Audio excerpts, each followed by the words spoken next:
And Warm Trophy Kids presented by Bad News Media. It is the Week 5 NFL betting preview show. As always, I am your host, Nate. Michael is off today. He was at the Commanders-Bears game last night. Little boots on the ground action.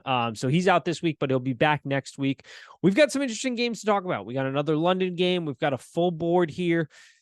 The numbers, they're presenting a bit of a challenge, but we're going to do our best, as always, to break these games down. NFL's been a bit of a challenge. You know, we're sitting at 62% in college, but we're only sitting at 48%. Nice 13-4 record. So not great, not where we want to be at. The Thursday night picks hitting at about a 70% rate this season. We've had back-to-back splits, though, the last 2 weeks on those bets. So hopefully we get a little bit better with a Thursday night game coming up this week.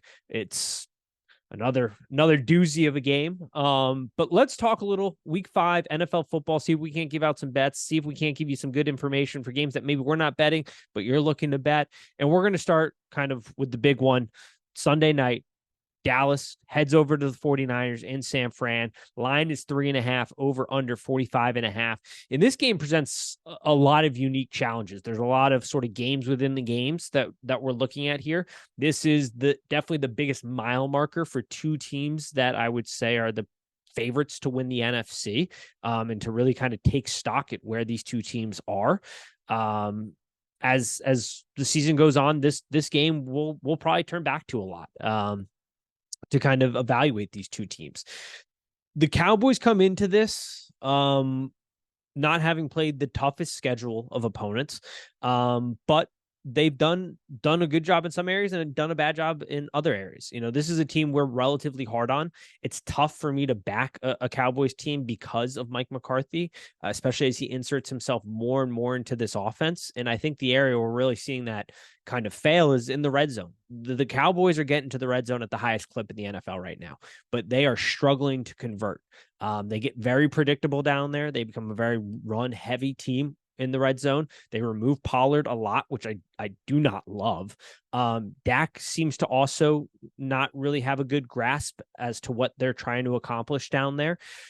He's struggling. And I don't know what's going on behind the scenes, but we can kind of look at the numbers and infer some things. And I think that the risk reward proposition for Mike McCarthy and the offensive scheme is not in Dak's favor right now, because you look at this Cowboys team, dead last in intended air yards per pass attempt. They're sitting at 5.4. Next closest is Joe Burrow at 6.1, and that's a hobble Joe Burrow.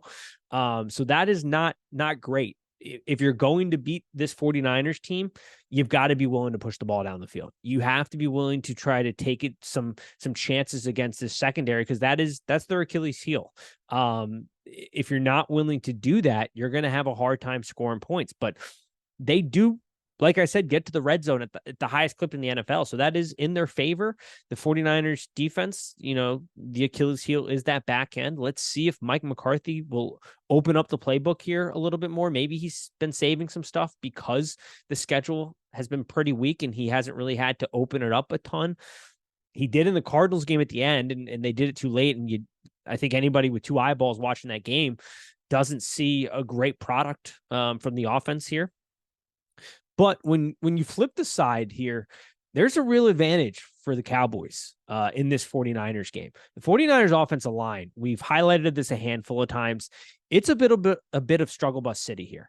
I mean, outside of Trent Williams really propping up that left side, being the anchor he is, because he's arguably the greatest left tackle to ever play the game, this offensive line struggles. And on the right-hand side, it's pretty piss poor. And this is a Cowboys team that's going to get on your ass if you're not careful here.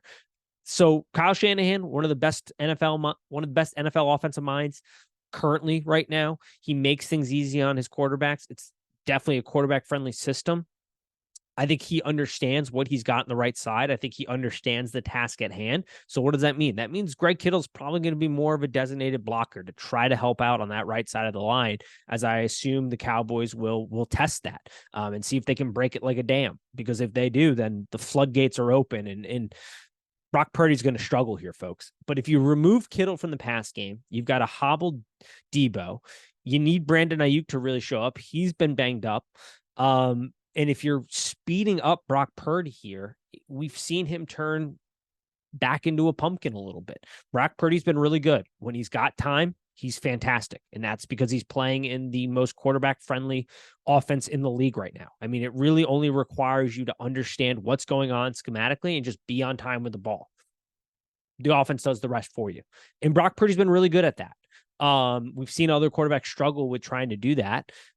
The reason Jimmy G was so good, in my opinion, is because he understood the offense at a high level from a scheme standpoint, understood where to be with the ball, and be on time. And you just got to be relatively accurate, and the rest kind of does it for you. This is a big yak team.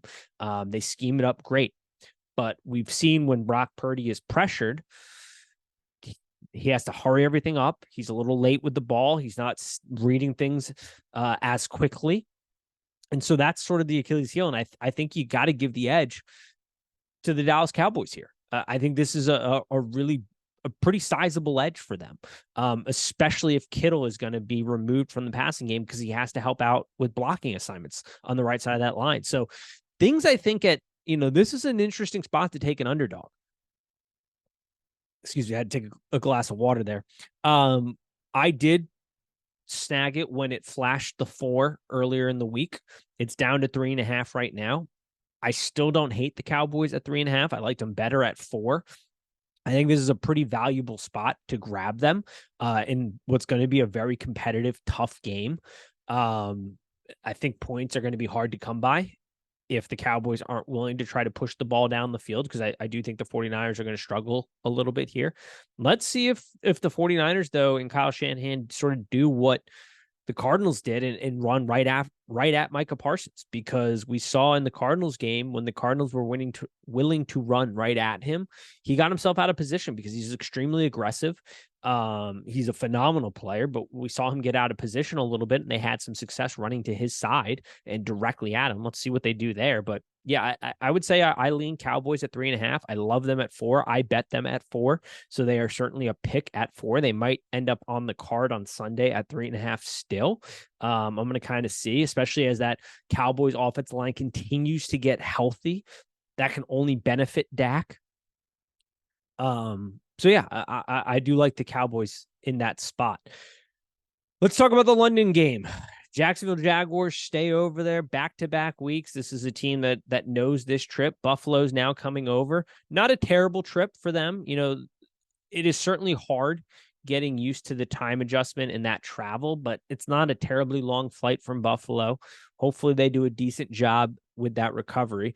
You've got a Jacksonville Jaguars team that we bet last week in a great spot, because when the Falcons can't run the ball effectively, things go kaput from an offensive standpoint. Jags have a really good run defense. I think the concern here, if you're wanting to back the Buffalo Bills, for me at least, is how much did they exert last week in a very crucial game against the Miami Dolphins. The Bills showed that they are still the powerhouse in that division. And these are two teams that are very much in competition for their divisions. They are sort of the head of the table when it comes to their respected divisions. The Bills showed why many still believe they are the best team in the AFC this season. Now, there's a continuing battle between them and the Chiefs and a really just deep AFC this season. But for a lot of people, the Bills are their favorite. They are a tough team. They started to show it. The White injury, I feel bad for him. The guy just doesn't seem to be able to catch a break, but that really hurts a secondary that's down. They need those guys to really step up. When Trevor Lawrence has had time, he showed well. I haven't done anything with this. I may take a side on the Bills, but this feels like more of a let's see, what the Bills can put together back-to-back weeks. I will say, though, that the Buffalo Bills have been doing a phenomenal job at manufacturing pressure right now. This is not a team that has had to be super blitz happy to get pressure on the opposing quarterbacks. They're right now the highest rate of pressure in the NFL at 32.1%.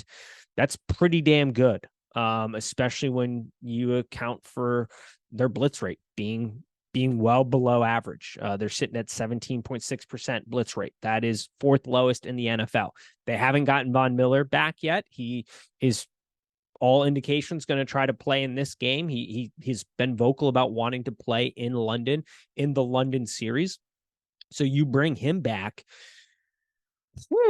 I think Buffalo's probably the side here, folks. Once again, I haven't done anything with it. I don't know if it's going to be on the card, but all kind of signs point to go for the Buffalo Bills here in that game.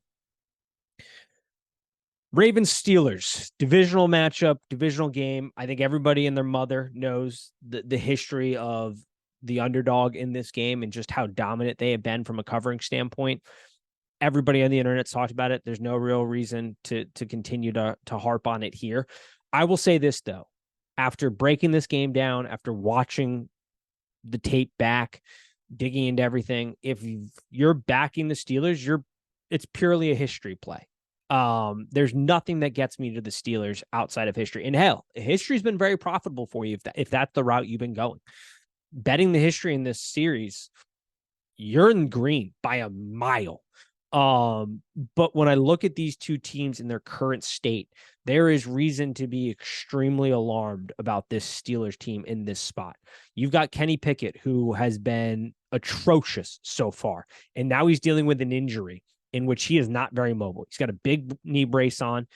He was struggling just to move vertically, and you're expecting him to be nimble in a pocket that is ever getting smaller in the Steelers camp. I mean, the offensive line has struggled, no doubt about it. Everybody sees it with two eyeballs. When you watch this game, it's not good up front. If Mitch Trubisky was playing, I think this becomes a much stronger position, in my opinion, on the Steelers. Because honestly, at worst, Mitch is about the same as what you've been getting out of Kenny Pickett so far this season. But given the injury, Mitch is a much more mobile quarterback. He's going to present a much bigger challenge because Kenny's a sitting duck in the pocket. I wouldn't be surprised if they do make the switch mid-game. But you pair an immobile, really struggling quarterback in Kenny Pickett with an inept OC in Matt Canada. I mean, truly one of the worst OCs in football right now. Against the Ravens team, who gets a big win, who's getting back on track. This is a tough spot. Yes, the secondary is banged up for the Ravens, but there's nothing to suggest that the Steelers are able to take advantage of that. And then you flip the side of the ball. The Ravens offense, I am a big Tom Monken fan. I think Todd Monken is a fantastic OC. I love that he is an actual coach. And what do I mean by that? He doesn't just run a system. He's not a guy that is handicapped by a system and needing a very specific player. No, he schemes week to week. He changes things week to week. He looks to expose your weaknesses in creating a new scheme. We're seeing this offensive line getting healthier, which is huge because the splits and the difference in Lamar Jackson when he has time, because that's an easy thing to say. Any quarterback who has time in the NFL is obviously better, but there is a big difference here in Lamar. Lamar elevates himself to a top 3 status when you look at quarterbacks in their accounting stats with time and without time. It's night and day. It is completely different. And Lamar is a lethal weapon at that point. And you match that with Zay Flowers, a Pittsburgh team that, even though you have an all-world end in Watt, I almost said JJ Watt. This is a team that hasn't gotten pressure at a huge rate. You know, they've had to utilize a blitz at a pretty big rate to manufacture that pressure. They're blitzing at a 27.9% rate right now. Pressure is not coming easy to this team. The Ravens are getting a healthier line. I am not betting it due to the history, due to Tomlin is just that guy from a coach standpoint that is able to kind of get the guys going, who's able to bring the juice. So I'm just staying away from it, but in no way, shape, or form get convinced by people betting Pittsburgh outside of they're simply doing it from the history factor. That's it. Because there's nothing that suggests that this team should cover outside of history. That's all. That's all it is. And that's totally fine. Like I said, you're getting to the window at an insane rate if you're betting this underdog matchup. You are. but that's why people are betting it. There's no real other evaluation because the Ravens are just the better team in every edge category. Outside of it's a divisional game, these divisional games tend to be really close. But this is going to be a tough spot for the Steelers to cover. The Bengals Cardinals. This is a train wreck of a game. Lines at 3, over under 44. The Bengals. You're trying to time the market by betting the Bengals at this point in time, which that is what we do as bettors. We're trying to find the right spot at the right time to pick a team and to bet them against the spread. But you're trying to time the market as to when is this team going to snap back, because everything has been atrocious from an offensive standpoint. And a lot of that is certainly Joe Burrow being injured. He's hobbling around. He can't really plant. He is wildly inaccurate with the football right now. We've talked about this in the past couple of weeks. His on-target percentage is just bottom of the barrel this season. When you look at last season, he was top 3 in on-target percentage. He cannot plant and drive the football, and he is being handicapped by the Dumb and Dumber crew and Zach Taylor and Callahan from an offensive scheme standpoint. We have talked about this over the years. This Bengals team has won in spite of coaching. Don't get it twisted. I think Zach Taylor is a very good coach, a leader of men. But as far as putting together a game plan and executing that game plan from a play calling standpoint, terrible. And there are very few head coaches that can do both in this league. I can count probably on one hand how many there are that can be both the OC down-to-down play caller and the head coach. Even an 80-20 split or whatever. You've got Callahan and Taylor scheming this offense up. They've done a really bad job outside of their one win, which I thought they did a good job of getting Chase in motion and getting some favorable matchups for him. Then they went right back to the bad game plan last week. They got to do more of that here. They're going to have to be creative because this Cardinals team gets after you. This is a feisty team. This is a team of a bunch of no names putting their hand in the dirt and saying, we are going to maul you today. Like, this team gets going. They get after you. They bring the absolute juice. And if you don't match, they're going to swing, and they're going to continue to swing. This is a feisty team that you have to be careful about. Are the Bengals the better team on paper? Yes. But when you factor in injuries and just their performance overall, like names, yeah, Bengals are better, but actual execution, bringing that juice, we haven't seen it from the Bengals. I'm not betting this game. I haven't touched it. I don't want anything to do with it, but I wouldn't be surprised in the slightest if the Cardinals cover this number. I wouldn't also be terribly surprised, though, if Joe Burrow starts to be more Joe Burrow and starting to mask some of the deficiency from a play calling standpoint, because he is saying that he's getting healthier. He is saying that things are starting to come along a little bit better. So it's only a matter of time before this offense sort of snaps back a little bit. Let's see to what degree they can do that. Let's see if this can be the spot. I'm not entirely confident it is going to be that spot, but let's see. There's no reason to bet it if you don't have to bet it. Sometimes the best bets are the ones that you don't end up placing. And I think not placing a bet in this game is pretty fair. I don't know what's going on with the Patriots organization right now. From an offensive standpoint, Mac Jones is clearly not the guy. I'm not completely sold that Bill Belichick even likes him, to be honest. It's a bad situation in New England, but you are getting a down Saints team because Carr simply cannot throw the football with his shoulder injury. I don't know why he was out there last week. I love that, of course, the first throw of the game, Jameis comes in, throws a pick, of course. But because he can't drive the ball here, this game becomes a much interesting proposition. The Pats are banged up. You lose a potential rookie in the year in Gonzalez in your secondary. Judon's down. You go out and you sign you get J.C. Jackson back, which, I mean, at this point, we got to have a conversation, folks, about what's going on in the secondary in New England. Like, everybody plays well in that defense. And then it's essentially just a cycle. Patriots draft you or acquire you. You play really well in their back end and their secondary. They don't sign you. Some team overpays for you. You underperform. You re-sign or you get brought back to the New England Patriots and play good. It's just a cycle at this time. I don't even understand really what's happening. Like, JC Jackson is probably going to come back and be great, even though he couldn't figure it out for the Chargers. And part of that's Brandon Staley just being inept.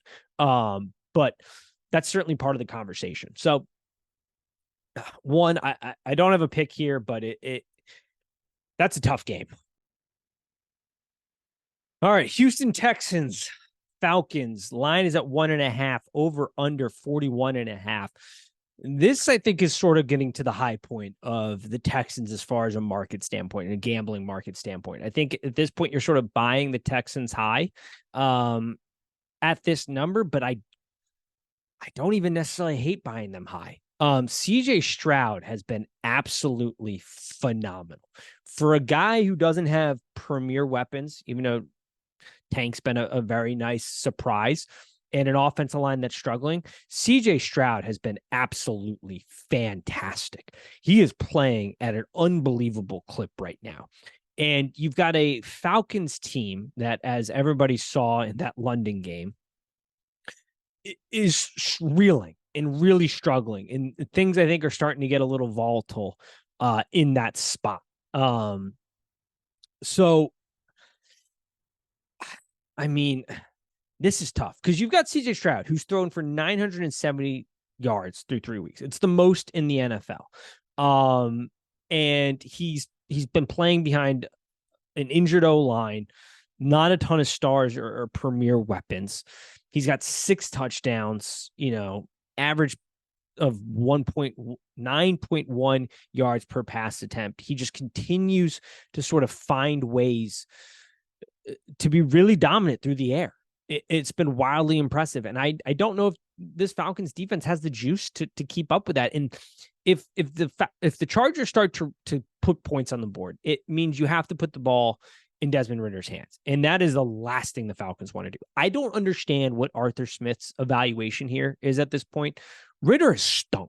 I mean, he's been one of the worst quarterbacks in the NFL. And you've got a guy in Heineke who sure isn't gonna, be the most consistently great quarterback out there, but at least his ceiling is higher. At least he can take the roof off a team and push the ball down the field and have some explosive plays and at least present some threat in the passing game, because the Falcons are simply just trying to run the ball. And as long as you can stop the run, you can beat this offense. And that's what the Jags did last week. It's why we bet the Jags last week. The Texans, not a great run stop unit, but D'Amico Ryans is one of the best young coaches, I think, in the NFL is what he's showing. He's a fantastic defensive mind. The coaching edge goes to him. The Falcons have invested an enormous amount of draft capital in premier weapons. Drake London, Kyle Pitts, Robinson. They're utilizing Robinson in the run game, but it's a real shit show when we come to the passing side of the ball. And I do think there's an opportunity here for the Texans to put some points on the board. That means you got to put the ball in Desmond Ridder's hands. He's not doing a whole lot with it. This is a buy high spot for the Texans, but I don't hate it. I just don't hate it. A team I am betting on, the Titans here, the Colts. Mike Vrabel does a phenomenal job of just dragging teams down to their lowest points. Derrick Henry, I think, the gas tank is starting to empty a little bit, but he's still got enough juice to get going here so that you don't have to rely on Tannehill in that broken arm, essentially. Like, yeah, we know we saw some explosive in the Bengals game, but he's at the end of his road. But I think you can fall behind a good defense that will present some challenges and a Derrick Henry led offense that's got enough juice to get it across the finish line here in this spot. Eagles, Rams, lines at 4, over under 50.5. Matthew Stafford at this point in time is just held together by duct tape and bubble gum. I mean, he was talking about it last week in his hips and the spasms he was having. The dude is banged up. It makes this game incredibly hard to try to handicap because the Eagles defense is regressing. And there were some indications that would happen. Up front of the line, very, very good. But the back end secondary of this Eagles team leaves a lot to be desired. And a lot of the country saw that in the Commanders game last week. There are going to be opportunities here because you have Sean McVay, because you've got a good passing game going for you right now, to score points against this Eagles team. It all comes down to how healthy is Stafford. How well can he push the ball down the field? I'm going to kind of wait, see kind of what the word is coming out. Still need to dig a little bit into this. But I don't think it's the craziest bet to place. The Eagles offense is certainly starting to turn around. It's starting to find its groove. It's going to be a little delayed this season, I think, to be expected. You have a new play caller trying to get a feel for things, to really understand this offense, to make sure that you're maximizing everything. And I think that's been a little bit of a struggle. The offensive line is starting to mend together. Jalen Hurts is starting to feel more comfortable. The weapons are starting to explode a little bit here. This offense is starting to turn around. This is a game where they should be very good. The Rams defense outside of Donald it's not good. It's a bunch of nobodies trying to compete in the NFL, which God bless their hearts. I love the story, but it doesn't put up much of a fight as long as you are a relatively competent offense.